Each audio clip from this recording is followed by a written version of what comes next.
right, let's take it a step further and do some hands-on work with this new data. We'll build on what we've learned and now also treat the instances as constraints. So first, the good guys. We have one trainer and two Pokemon. Let's read this in normal language. Ash is a trainer. Simple. He has a name, just a plain string. Raichu is a Pokemon. It has Pokédex number 26 and is owned by Ash. So Raichu belongs to Ash. Pikachu Good is also a Pokemon. It has Pokédex number 25, also owned by Ash, and it evolves to Raichu. So Pikachu evolves into Raichu. Here I uploaded the data in GraphDB to better visualize it. This is exactly the little story we want. Trainers have names. Pokemon have Pokédex numbers. Each Pokemon is owned by at least one trainer. Evolves to points to another Pokemon. All clean. Nothing weird. Now the fun part, the broken cases. These are here on purpose just to trigger the rules. First one, Pika literal owner. This looks innocent, right? But look at owned by. Here it points to the literal string Ash, not to a node like Ash. This is the classic beginner mistake. You write the name directly instead of linking to a resource. Our SHACL rules will say, nope, owned by must point to a trainer node, not to a string. So this one is going to fail. Second bad one, we introduce a rock. Here we're saying Pikachu is owned by a rock. Technically, rock is a node. It even has a name, but it's not a trainer. It's a rock thing. Our rule will check the class of the owner and say, sorry, owner must be a trainer, not a random rock thing. So this one also fails, but for a different reason. Third bad case, trainer with no name. Here the owner is a proper trainer node, so the link looks okay at first glance, but this trainer has no name. And remember, in our world, every trainer must have exactly one name. So SHACL will drill down, look at trainer no name and say, you are a trainer, but you don't have a name. So Pikachu here is also invalid because it points to an invalid trainer. Let's now write all these together. Hands-on. Quick reminder, colon symbol is our Pokemon world, custom-made prefix. SH is the SHACL vocabulary. XSD is for data types like integer, string, and so on. So let's start writing the constraints, first declaring the Pokemon shape as our node shape. It means this is a node shape, a checklist for nodes. Go check them all. SH target class Pokemon. What we essentially declare here is apply this checklist to every node that is a Pokemon. Then we attach 3 property rules. Pokédex number shape. Rule about the Pokédex number. Owned by shape. Rule about the owner link. Evolves to shape. Rule about the evolution link. So whenever GraphDB or whatever system we use sees a Pokemon, it runs these 3 mini rules. Of course, we haven't declared them yet, so let's keep going. Pokédex number shape.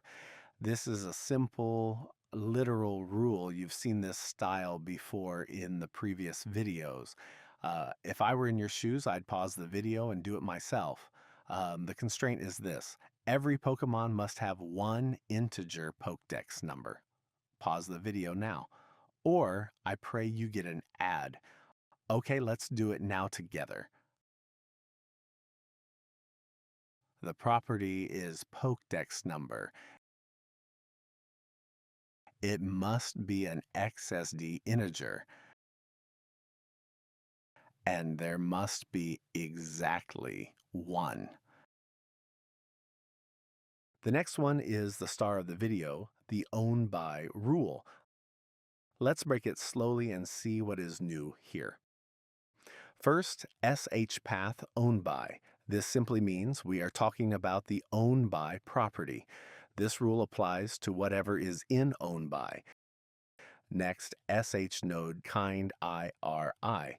Here we declare that the value must be a node and IRI, not a literal. So if we put a string here like ash, this will fail. It is just text, not an instance in the graph. Then we have SH class trainer. This means the node in owned by must have type trainer. We are constraining it even more now. If the value is not typed as trainer, it fails. Now the powerful part, SH node trainer shape. This is basically saying take whatever node is in owned by and also validate it with the trainer shape checklist. So we do not only check the type, we also reuse all the rules from trainer shape. For example, that trainer must have exactly one name with the correct data type and exactly one value. That is why the node we call trainer no name fails. It is a trainer, but it does not pass trainer shape because it has no name. Finally, we add cardinality SH min count. One means every Pokemon must have at least one owner. SH max count 3 means every Pokemon can have at most 3 owners. So 0 owners or 10 owners would both be illegal. So with this one shape, we get 4 things at once. The value must be a link. It must point to a trainer. That trainer must itself be valid according to trainer shape. And there must be between 1 and 3 such owners. This is object validation combined with cardinality and reuse of another shape. A very nice combo. So you might be asking, okay, what is this trainer shape you are talking about? Let's define it properly. Trainer shape is a new node shape that applies to all trainer nodes. Think of it as the checklist for every trainer in our Pokemon world. Inside this shape, we add an inline property rule for the name. First, SHPath. This rule is about the name property of the trainer. Then SH data type XSD string. So the value of name must be a string, no numbers, no weird objects, just plain text. Then we have SH min count 1 and SH max count 1. That means exactly one name. Not 0 names, not 3 nicknames, one clean name. The nice chain is Pokemon uses owned by shape. Owned by shape calls trainer shape. And trainer shape rejects any trainer that does not have a proper name. That is why the Pokemon that points to trainer no name also becomes invalid. All right, last one for this episode, the evolution rule. This is the one that controls how a Pokemon can evolve in our tiny world. We start with SH path evolves. That simply means this rule is talking about the evolves to property. Whenever a Pokemon has and evolves to value, this shape is watching it. Next, SH node kind IRI. Again, this means the value must be a node, not a plain string. So we cannot write Raichu as text. We must link to a real node like Raichu in the graph. Then we have SH class Pokemon. This says that whatever sits and evolves to must be a Pokemon. No evolving into trainers, no evolving into rocks, no evolving into random things. If it is not a Pokemon, it fails. And finally, SH max count 1.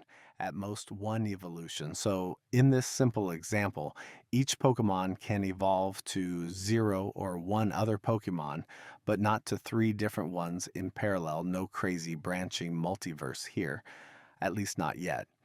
So now you can see clearly SHACL is not only about this field must be an integer. It can also say this Pokemon must be connected to the right kind of thing, and that thing must also be well formed. If you understood how SH node kind, SH class, and SH node work together, you already leveled up a lot. Congrats, seriously.